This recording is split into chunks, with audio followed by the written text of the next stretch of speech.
सत्यनारायण स्वामी जय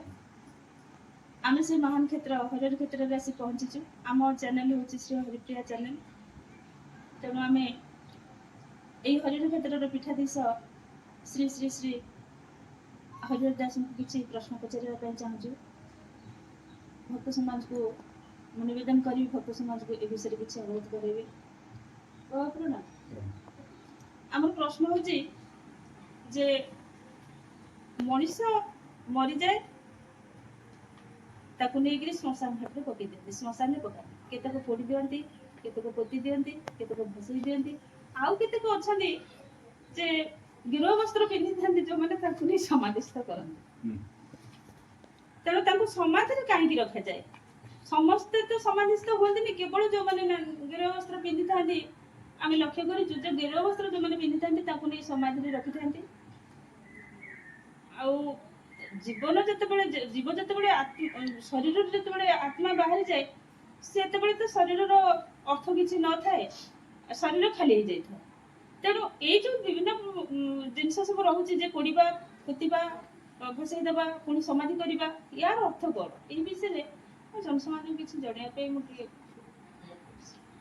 जय गुरुदेव जय पंचसखा जय जगन्नाथ मैंने एगुड़ा हूँ अति उच्च कोटर प्रश्न ताकू कमी कहते बुझा जब समस्त बुझीपारे ताल जापर जो अर्थ तुम पचार जो प्रश्नटी से प्रश्न केते गभीर बर्तमान गोटे जिन पोड़ पुओ तो पका सब एका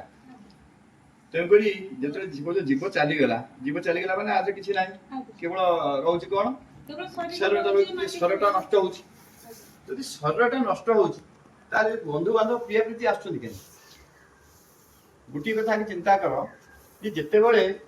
सी कौन जी आत्मा को आत्मा जेबे स्मरे परमानंद विहर गोटे फास्ट आरंभटा आम कह जिते दुई आत्मा एक हमें आउ गोटे आत्मा को डाकती जिते डाकती से कह आत्मा को आत्मा जेबे स्मरे परमानंद से आनंद समय माने वायुमंडल ये बहुत आत्मा बुलूँ लक्ष लक्ष कोटी कोटी हिसाब नहीं अणु परमाणु भाया बुलूँ तेणु ताधे से कह पितामाता संजोग काल भी लिखी कपाल विधाता पुणी से लिखी दूसरी कपाल केतक कहते आम जन्म देचु कर्म दे किंतु कर्मटा से टाइम ही लिखा जाए जन्म समय कहीं सबूर मुख्य दायी होती बापा माँ भल हेले बापा माँ खराब हेले बापा माँ तेणुक एमती बापा माँ जब सृष्टि करेंगे जो साधु जहाँ कह समाधि कह किंतु साधारण लोक समाधि हो समाधि हेले पेटकर्म होती साधु मैंने अच्छा संस्कार कार्यक्रम हो टिके अस्थि आसिक समाधि कार्यक्रम होमती भी अच्छे आउ केतक परंपरा साधु अच्छा केवल समाधि ही हम माने जाला हो कि नंदिया हो कि जोड़ी आमर हंडा हो हंडा थे बसई लुण आ तेल हो ना घी हो देकर सिस्टम अनुसार बसा जाए आउ जे गुरु परंपरा थे से ही जापर आउपर जो ढांकुणटा दि जाए सी जोग आसन बसवे जोग आसिक समासन समाधि जोग साधु काल जमी से प्रथम जोग साधु थे पुणी जो से समाधि स्थल को जी जोग कर जोगरे से बसवे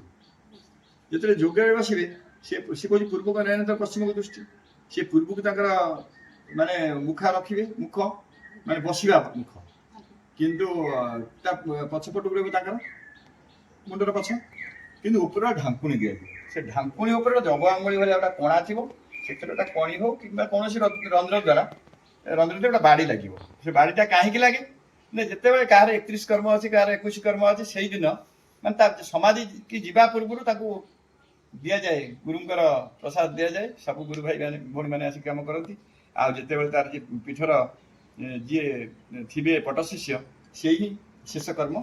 शेष पूजा करेंगे दीप दीप नवेद गुरु को गुरु ब्रह्मा गुरु विष्णु गुरुदेव महेश्वर रूप से पूजा कर ढांकुणीटा देवे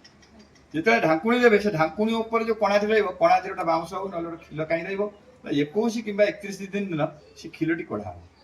से गुरु पूजा हम गुरुंर भोग प्रथम लगे जहाँ पदशस्य पंचरत्न भल मत जहाँ पशिया कथा पशिब पशिला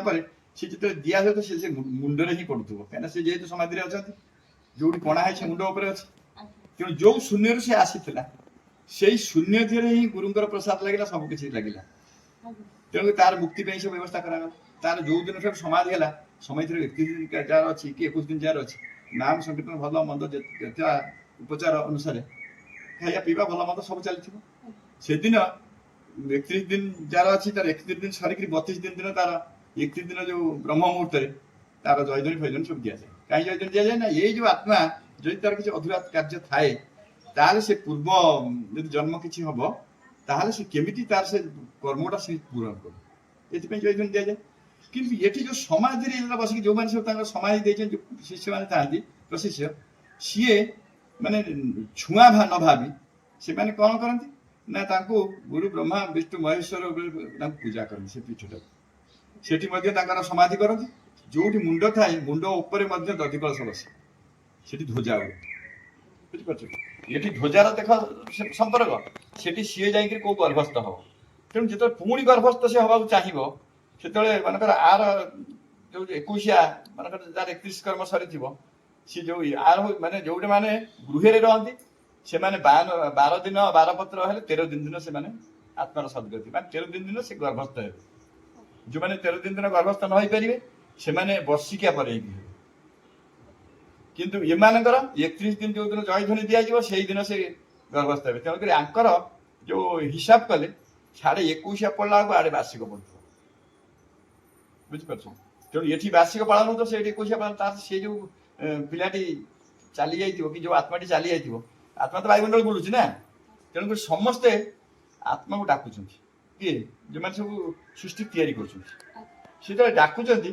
ଯୋଉମାନେ ସାଧୁଙ୍କ ଆତ୍ମାକୁ ଡାକୁଛନ୍ତି ମୋର ସାଧୁ ସନ୍ତାନ ଜନ୍ମ ହଉ ସେ ଯୋଉ ସାଧୁ ଏଠି ସମାଧି ଦେଇକିରି ବୁଲୁଛନ୍ତି ସିଏ କଣ କଲେ ସେ ଗର୍ଭସ୍ଥ ହେଇଗଲେ। ଆଉ କେତେକ ଉନ୍ନତ ସାଧୁ ଅଛନ୍ତି ସିଏ ସେ ଯୋଉ ମା ଗର୍ଭକୁ ଯିବା ପାଇଁ ତାର ଥିବ ମନେକର ବାଳିକାର ପ୍ରମାଣ ହଉ କି ତାର ପୂର୍ବର ପ୍ରାରବ୍ଧ ହଉ ସେ ଯଦି ଯିବ ସେ ତା ମା ବାପାଙ୍କୁ ଜଣେଇବ ଯେ ଏଇଭଳିଆ ରୂପ ଗୋଟେ ତମେ ଦର୍ଶନ କର ହେଇ ଦେଖ ଏଇ ରୂପ ତମ ଏଇ ପେଟକୁ ଗଲି ତମେ ମୋର ମା। ସିଏ ସବୁ ଚମକି ପଡିବ କହିବ କାହିଁକି ମତେ ଏଥିରେ ସ୍ୱପ୍ନ ଠାକୁର ଦେଖେଇଲେ। କିନ୍ତୁ ସେ ସେଇ ସମୟରେ ପିତାମାତା ସଂଯୋଗ ସମୟରେ ସେଇ ମନଟା ପକେଇଦବ ଇଏ ମୋର ଏଇଭଳିଆ ଆତ୍ମାଟା କଣ ମତେ ମନେ ପକେଇଲା ଠକ୍ ଠକ୍ କଲା। ତେଣୁ ସେ ସେ ମନ ପକେଇଦବ ସେ କଣ ଆତ୍ମାକୁ ଆତ୍ମା ଯେବେ ସ୍ମରେ ସେଇ ସମୟରେ ସେଇ ଯୋଉ ଆତ୍ମାଟି ପୁଣି ପ୍ରବେଶ କରିଯିବ ଯେକୌଣସି ଜାଗାରେ ହଉନା କାହିଁକି। ତେଣୁକରି ଭଲ ଆତ୍ମା ପାଇଁ ଭଲ କର୍ମ କାହିଁକିନା ଆତ୍ମା ଏକ ଆତ୍ମା ବ୍ରହ୍ମ ରୂପେ ଥାଇ ଅନ୍ତର୍ଜମୀ ଆତ୍ମା ମାନେ ପ୍ରାଣୀକି ଦେଇ କର୍ମର ଫଳ ସେଇ ବ୍ରହ୍ମ କିନ୍ତୁ ସେଇ ବ୍ରହ୍ମର ମାନେ କର୍ମ ଅନୁସାରେ ସବୁ ତାର ଫଳ ଶରୀରଟା କର୍ମ ଅନୁସାରେ ହଉଛି ନା। ମନେକର ଆମର ଯୋଉ 4 ଜାତି ରହିଲେ ଜାତି ଭିତରେ ମଧ୍ୟ ସେ ଜନ୍ମ ହଉଛନ୍ତି କର୍ମ ଅନୁସାରେ। ତେଣୁ କିଏ କେମିତି ଡାକିବ କିଏ କେମିତି ସୂତ୍ରରେ ମାନେ ସେ ଯୋଉ ବ୍ରହ୍ମଟିକି ଆଣିକି ପହଞ୍ଚେଇବ ଯୋଉ ଜୀବଟି ସେ ଜୀବ ବି ବାୟୁମଣ୍ଡଳ ବହୁତ ଆତ୍ମା ବୁଲୁଛନ୍ତି ଯୋଉଟା କି ଦୌଡ଼ିଦିଆ ବିଷଖିଆ ଆତ୍ମହତ୍ୟା ଏଇସବୁ ତାଙ୍କେ ଡାକନ୍ତି ବିଶେଷ କେହି ମନେ ପକାନ୍ତି। ଯଦି ସେମାନେ ଆସିବେ ସେମାନଙ୍କର କର୍ମ ହଉଛି ସେଇଟା ସେ ଆକ୍ସିଡେଣ୍ଟରେ ଯିବ କି ଦୌଡ଼ ଦୌଡ ଯିବ କାହିଁକି ନା ତାର ମାନେ ଯୋଉଟା କହନ୍ତି ସେ କିଛି ଦିନ ଯୋଉ ଆତ୍ମା ରହିକିରି କିଛି କାର୍ଯ୍ୟ କରେ ଏମାନେ ଜବରଦସ୍ତି ତଣ୍ଟିଆ ମାରିକି ସେ ଆତ୍ମା ବାହାର କରୁଛନ୍ତି ମାନେ ଦୌଡ଼ି ଦେଇକି ଆତ୍ମହତ୍ୟା କରୁଛନ୍ତି କି ବିଷ ଖାଇ ଆତ୍ମହତ୍ୟା କରୁଛନ୍ତି। କିନ୍ତୁ ସେମାନଙ୍କର ଟିକେ ଭୂମିକା ବହୁତ କମ୍ ସେଇ ଆତ୍ମା କିନ୍ତୁ ଡାକିବା ଭିତରେ ଶୈଳୀ ଅଲଗା ଅଛି। ଯେମିତି ଆମ ଭିତରେ କିଏ କେତେ ପ୍ରକାର କାହାର ସ୍ୱର ଅଛି ସେଇ ଭଜନଟି ଜଣେ ବୋଲିବ ଜଣକୁ ମୁଗ୍ଧ କରିଦଉଛି ସେଇ ଭଜନକୁ ଜଣେ ଯଦି ବୋଲୁଛି ଏଟା କିଛି ନୁହଁ ମାନେ ସେଇ କଣ୍ଠ ନା ନାହିଁ। ଯେମିତି ବିଭିନ୍ନ ପ୍ରକାର ସ୍ୱର ଅଛି ବିଭିନ୍ନ ପ୍ରକାର ମତ ଅଛି କିନ୍ତୁ ଶରୀର ମାନେ ବିଭିନ୍ନ କହୁଛି ଘଟେ ଘଟେ ଶୂନ୍ୟ ଘଟେ ମଧ୍ୟ ଘଟେ ଘଟେ ସେ ଘଟ। ତେଣୁ ଘଟ ବିଭିନ୍ନ ପ୍ରକାର ଅଛି ଆଉ ଯୋଉ ପ୍ରକାର ତମେ ଦେଖିବ ସମାଧି ଭିତରେ ସେ ରହିଥିବେ ଯୋଗ ଭିତରେ ପୁଣି ସେ ଯୋଗଟା ମାତୃ ଗର୍ଭର ଲୀଳା ଯେତେବେଳେ ଦେଖିବ ସେଇ ଯୋଗ ଭିତରେ ସେ ରହୁଛନ୍ତି ଗର୍ଭକୁ ସେ ଆସୁଛନ୍ତି ସେଇ ଯୋଗରେ ସେ ଆଗେ ସେଠି ସାଧନା କରୁଛନ୍ତି ତାପରେ ସେ ଚିନ୍ତା କରୁଛନ୍ତି ଯେ ଯେତେବେଳେ ତାର ଟାଇମ ହେଇଯାଉଛି 10 ମାସ 10 ଦିନ ଯେ ମତେ ଉଦ୍ଧାର କର ଶୀଘ୍ର ମୁଁ କେମିତି ଜନ୍ମ ହେଇ ତୋର ଗୁଣକୀର୍ତ୍ତନ କରିବି। କିନ୍ତୁ ଯୋଉ ଜନ୍ମ ହେଲା ପରେ ମା ହରି ନେଉଛି ମହକୁ ସେଠୁ କିଛି ଦିନ କାହିଁ କାନ୍ଦୁଛି କୁଆଡେ ଗଲା ମାନେ ତା ଆଗେ କାନ୍ଦୁଛି କଣ ନା ରା ହେଇ କାନ୍ଦୁଛି ମ ହରି ଯାଉଛି ରା ଯେତେବେଳେ ପଳେଇଗଲା ସେଠୁ କାହିଁ କାନ୍ଦୁଛି ତାପରେ ସେଠୁ କ୍ଷୀର ହଉ କିମ୍ବା ଆମର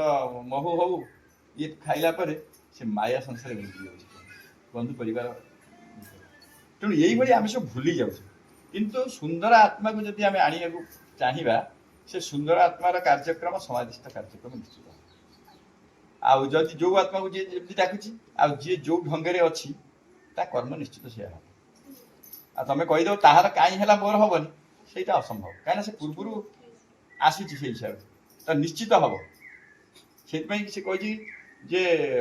ଜନ୍ମର ହଉଛି ପଛେ, ଧର୍ମର ହଉଛି ଆগে। ଧର୍ମ କହିଲେ କଟ ଶିଷ୍ୟ, ଜନ୍ମ କହିଲେ ଯେ ଗର୍ଭରୁ ଯୋଉ ପିଲା ଜନ୍ମ ହେଇଛନ୍ତି ସେ ତମକୁ ସେଇଭଳିଆ ଗୁଣର ସେ ହେଇଥିବେ ତାହେଲେ ତମ କର୍ମ ଲାଷ୍ଟ କରିପାରିବେ, ନହେଲେ ସେମାନେ ଛୁଇଁପାରିବେ ନାହିଁ। ଶିଷ୍ୟମାନେ କହିବେ, କାରଣ ଯୋଉମାନେ ସବୁ ମାନେ ଯିଏ ଥାଉ ସବୁ ମରିବା ଶିଖିଛନ୍ତି, ଯୋଉମାନେ ସବୁ ଆମର ମାତୃପୁରୁଷ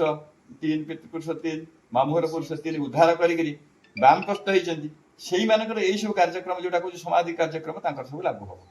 ଆଉ ଯୋଉମାନେ ଅଛନ୍ତି ଗୃହସ୍ଥର କେତେ ସମାଧି ହଉଛି ସେମାନେ ନେଇକି ପୋତି ପକଉଛନ୍ତି, ଭଲ ଭଲ କରୁଛନ୍ତି କେତେକ। ତା ସହ ଆଉ ଗୋଟେ କଥା, ମାଟି ଶରୀର ଯଦି ମାଟିରେ ଲାଗିଯାଏ, ଯେତେବେଳେ ଗର୍ଭରୁ ଆମେ ଜନ୍ମ ହଉଛେ ସେତେବେଳେ ଗୋଟିଏ ମା କୋଳକୁ ଆଗେ ଆସୁଛି, ମାନେ ମା କୋଳରୁ ପୁଣି ଆଉ ଗୋଟେ ମା କୋଳରେ ଠାପ ଦଉଛି ନା। ତେଣୁକରି ଯେତେବେଳେ ସେ 2 ଜଣଙ୍କ ମା ହଉଛି ଏଇ ଯୋଉ ଶରୀର ମାୟା ଶରୀର, ଯଦି ମାୟା ଶରୀର ଯଦି ମାଟିରେ ଆମର ମିଶିଯାଏ ତାହେଲେ ମାୟା ଲାଗେ। ତେଣୁକରି ନିର୍ମାୟା ନ ଲାଗିବା ପାଇଁ ସେଥିପାଇଁ କହୁଛନ୍ତି ପୋଡ଼ ପୋତ ପକା ଏସବୁ ହଉଛି ଏକା। ତେଣୁକରି ସେମାନେ ସମାଧିସ୍ଥ ପାଇଁ ସମାଧି ବ୍ୟବସ୍ଥା କରୁଛନ୍ତି,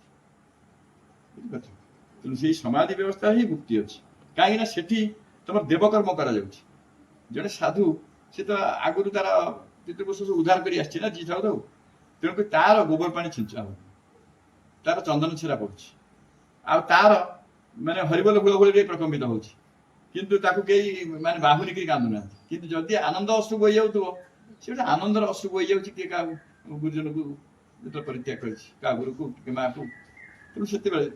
ସେଟା ଆନନ୍ଦର ଜିନିଷ, କିନ୍ତୁ କେବେ ଦୁଃଖର ଜିନିଷ ସେଠି ନାହିଁ। ତେଣୁ ସେ ଯୋଉ କହୁଛି ଦୁଃଖୀ ଅର୍ଜିତ ଯେତେବେଳେ ସେ ନେଇ ସୁଖ ପ୍ରୟୋଜନ, ସୁଖ ସମୟ ବେଳକୁ ଏଇ ହଉଛି ସୁଖ ସମୟ, ଯେତେବେଳେ ଆତ୍ମା ପରମାତ୍ମା ସାରେ। ତେଣୁ ସେ ଭେଟ ସମୟରେ ଯାହାର ସୁଖ ସମୟ ଥିବ ତାର କେବଳ ହିଁ ଚନ୍ଦନ ଛେରା ପଡିବ, ତାର ଅଗାଧୁଆ ଆଖିଆ କୃଷ୍ଣ ଭୋଗ ଗାଧେଇ ଖାଲି ଅଘରେ ଗାଧେଇକି ସବୁ କର୍ମ କରିବେ। ଆଉ ତାଙ୍କୁ ଏଇ ସମାଧିସ୍ଥ ଦିଆଯିବ, ଯେ କି ମାଟି ଶରୀର ମାଟିରେ ମିଶିବ ନାହିଁ, ମାୟା ଶରୀର ମାୟାରେ ଲାଗିବ ନାହିଁ। ଯେତେବେଳେ ତମେ ଖୋଜୁଥିବ ତାଙ୍କର ମାନେ ଅସ୍ଥି ଯୋଉ ସିଏ ବି ସମାଧିସ୍ଥ ହେଇକି ଥିବ, ବୁଝିପାରୁଛ। ତେଣୁକରି ଏଠି ଯେତେବେଳେ ଆମେ ଯେତିକି ପୂଜା କରିବା, ଯେତିକି ଭଲ କରିବା, ସେ ଆତ୍ମାଟି ଯେତେବେଳେ ଆଉ ଗୋଟେ ଘଟରେ ପ୍ରବେଶ କରିବ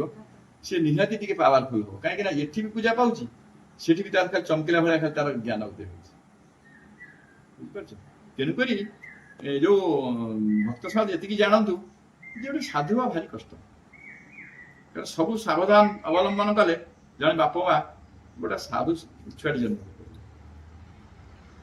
ସିଏ ଆସିଲେ ସେ କେତେ କେତେ ପୁରୁଷକୁ ଉଦ୍ଧାର କରିବ, କେତେ କେତେ ଗାଁକୁ ଉଦ୍ଧାର କରିବ, କେତେ କେତେ ଜାଗାକୁ ଉଦ୍ଧାର କରିବ, କେତେ କେତେ ପୀଠସ୍ଥଳୀ ମଧ୍ୟ ଉଦ୍ଧାର କରିବ। ତେଣୁକରି ସମସ୍ତେ ଯଦି ସେଇ ସମୟରେ ଯେତେବେଳେ ଆତ୍ମାକୁ ଆତ୍ମା ଚିନ୍ତା କରୁଛନ୍ତି, ସେତେବେଳେ ଯଦି କେହି ସାଧୁକୁ ଟିକେ ଚିନ୍ତା କରନ୍ତେ ତାହେଲେ ସାଧୁ ପୁରୁଷ ଟିକେ ବହୁତ ଭଲ, କିନ୍ତୁ ସେମାନେ ତା ଚିନ୍ତା, କିନ୍ତୁ ଗୋଟେ ଜ୍ଞାନୀ ପୁଅ ଦରକାର। ତେଣୁ ଜ୍ଞାନୀ କହିଲେ ସେ କହୁଛନ୍ତି ଗୋଟେ ସାଇଣ୍ଟିଷ୍ଟ ହେଇଥିବ, ଡାକ୍ତର ହେଇଥିବ, ଇଞ୍ଜିନିୟର ହେଇଥିବ, ଏଇଭଳିଆ ଜ୍ଞାନୀ କହୁଛନ୍ତି। ତେଣୁ ନିଶ୍ଚିତ ତାଙ୍କର ସେଇଭଳିଆ ସନ୍ତାନ ଆସିବେ, ସେ ସନ୍ତାନ ସେଇଭଳିଆ କର୍ମ କରିବେ, ଆଉ ତାଙ୍କୁ କେବଳ ପ୍ରେତ କର୍ମ ହିଁ କରିବେ ତାଙ୍କ ବାପା ମା, ସେ କିନ୍ତୁ ଯୋଉ ଦେବକର୍ମ କରିପାରିବେ ନାହିଁ। କିନ୍ତୁ କେମିତି ଦେବକର୍ମ କରିବେ ନା, ଯଦି ବାପ ମା ସେଇ ଦେବକର୍ମ କରିବା ପାଇଁ ବ୍ୟବସ୍ଥା କରିଥିବେ। ତେଣୁକରି ସେ କହି ଯଦି ଗଛ ଲଗେଇଛ